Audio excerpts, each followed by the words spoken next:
Welcome dear students, आप सभी का स्वागत है बोर्ड एग्जाम्स यूट्यूब चैनल पे। तो डियर स्टूडेंट्स, इस वीडियो में हम करने वाले हैं कक्षा 10वीं विषय हिंदी त्रैमासिक परीक्षा 2024-25 का पेपर आपका जो 18 सितंबर को होने वाला है, उसका कंप्लीट पेपर सॉल्यूशन मैं इस वीडियो में आपको बताऊंगा, इसलिए आपको वीडियो को कंप्लीट वॉच करना है। साथ ही में जिन जिन स्टूडेंट्स ने हमारे यूट्यूब चैनल को अभी तक सब्सक्राइब नहीं किया है, तो हमारे यूट्यूब चैनल को आप सब्सक्राइब कर लीजिए ताकि आने वाले वीडियोज़ की नोटिफिकेशन सबसे पहले आपको मिल जाएगी। ठीक है, चलिए भाई, तो शुरू करते हैं बिना किसी टाइम को वेस्ट किए। त्रैमासिक परीक्षा 2024-25 कक्षा 10वीं हिंदी के अतिरिक्त अन्य जो आपके विषय हैं उसके जो वीडियोस है वो भी इसी यूट्यूब चैनल पर अपलोड है, तो आप उनको जाकर अच्छी तरह से देख लीजिए और उनको आप कंप्लीट कर लीजिए। ठीक है, पूर्णांक आपका 75 नंबर रहने वाला है, समय आपको 3 घंटे का मिलने वाला है। ठीक है, चलिए भाई शुरू करते हैं। निर्देश आते हैं आपके, यहाँ पे पढ़ सकते हैं आप। सभी प्रश्न हल करना अनिवार्य है। प्रश्न 1 से प्रश्न 5 तक वस्तुनिष्ठ प्रश्न है जिनके लिए 30 अंक निर्धारित है। ठीक है, 30 नंबर के ऑब्जेक्टिव आएंगे आपके। नेक्स्ट है आपका प्रश्न 6 से 17 तक 2 अंक का प्रश्न है। ठीक है, शब्द सीमा 30 शब्द है। चौथा है आपका प्रश्न 18 से 20 तक, प्रत्येक प्रश्न 3 अंक का है, शब्द सीमा 75 शब्द है।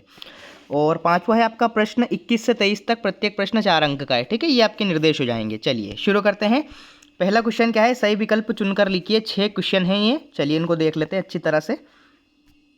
पहला क्वेश्चन क्या है आपका, पहला क्वेश्चन पूछा गया है हिंदी पद्य साहित्य का दूसरा काल कौन सा है। ठीक है, हिंदी के पद्य साहित्य का दूसरा काल कौन सा है ये आपको बताना है। ए ऑप्शन है इसका रीतिकाल, बी ऑप्शन है इसका आदिकाल, सी ऑप्शन है इसका भक्तिकाल और डी ऑप्शन है इसका आधुनिक काल। तो क्वेश्चन नंबर 1 का करेक्ट आंसर क्या हो जाएगा, सी ऑप्शन, यानी कि भक्तिकाल इस क्वेश्चन का करेक्ट आंसर आ जाएगा।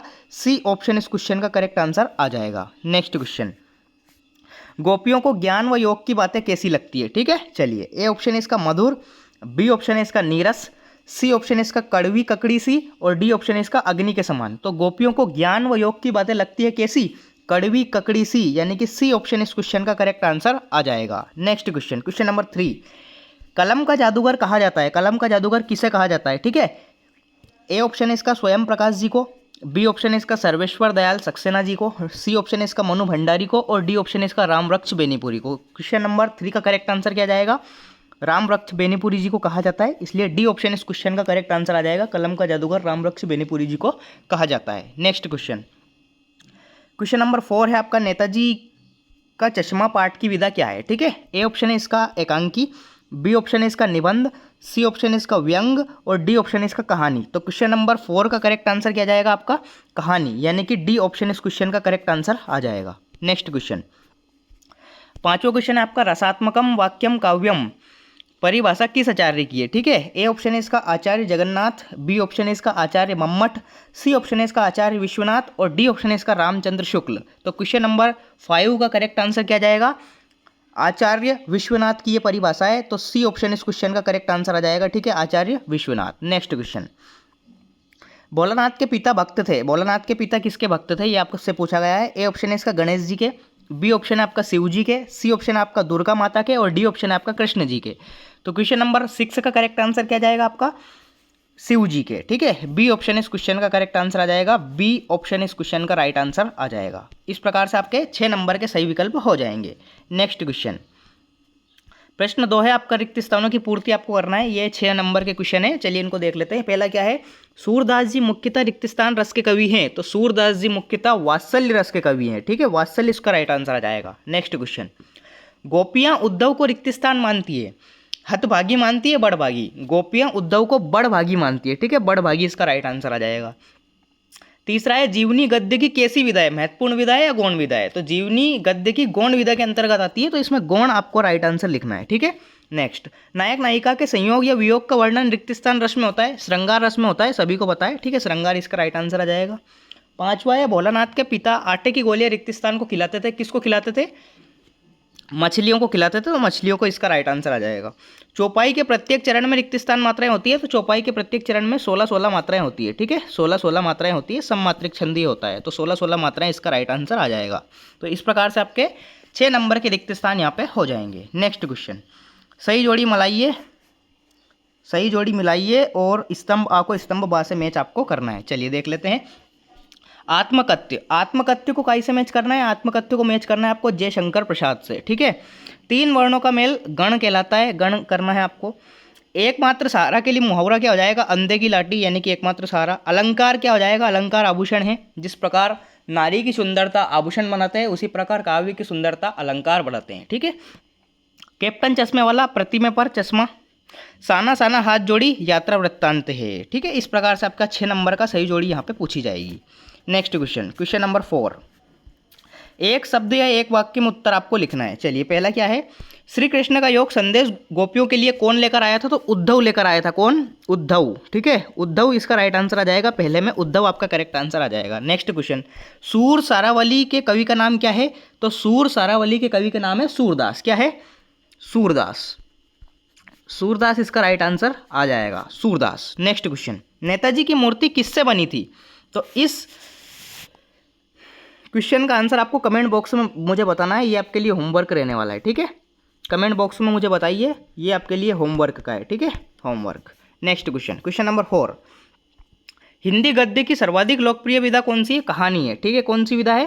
कहानी। गद्य की पूछा है। ठीक है, तो हिंदी गद्य की सर्वाधिक लोकप्रिय विधा कौन सी हो जाएगी? कहानी। नेक्स्ट क्वेश्चन, प्रतिदिन में कौन सा समास है? तो प्रतिदिन में आपका अव्ययी भाव समास है। कौन सा? अव्ययी भाव समास। ठीक है, अव्ययी भाव समास, ये इसका राइट आंसर आ जाएगा। नेक्स्ट क्वेश्चन है, विपदा के समय भोलानाथ किसकी शरण में जाता था? तो विपदा के समय भोलानाथ माँ की शरण में जाता था। ठीक है, माँ की शरण में, माँ की शरण में, ये इसका राइट आंसर आ जाएगा। ठीक है, माँ की शरण में। तो इस प्रकार से आपके एक शब्द एक वाक्य में उत्तर हो जाएंगे। नेक्स्ट क्वेश्चन, क्वेश्चन नंबर 5, सत्य असत्य का चयन करके लिखना है आपको। चलिए देख लेते हैं। पहला क्या है, गोपियाँ कृष्ण द्वारा चुराए गए अपने मन को वापस मांग रही है। बिल्कुल सत्य बात है। ठीक है, पहले में आपका सत्य आ जाएगा। नेक्स्ट क्वेश्चन, एक अंक वाली रचना को कहानी कहते हैं। गलत बात है, एकांकी कहा जाता है उसे, तो असत्य आ जाएगा इसमें। ठीक है, दूसरे वाले में आपका असत्य आ जाएगा। थर्ड क्वेश्चन है आपका, उपन्यास में कई कथाओं का समावेश होता है। बिल्कुल सत्य बात है, ये एक बृहद रूप होता है, बड़ा रूप होता है, इसलिए इसमें कई कथाओं का समावेश होता है। चौथा है आपका, तारकेश्वर नाथ ही भोलानाथ है। बिल्कुल सत्य बात है। ठीक है, ये भी आपका सत्य आ जाएगा। पांचवा है, रामचरितमानस महाकाव्य है। ये भी आपका सत्य हो जाएगा। ठीक है, और छठा और अंतिम आपका, त्रिभुवन में द्वंद्व समास है। नहीं, इसमें द्विगु समास है, क्योंकि इसमें संख्या आई है, तो ये आपका असत्य हो जाएगा। ठीक है, तो इस प्रकार से आपके सत्य और असत्य हो जाएंगे।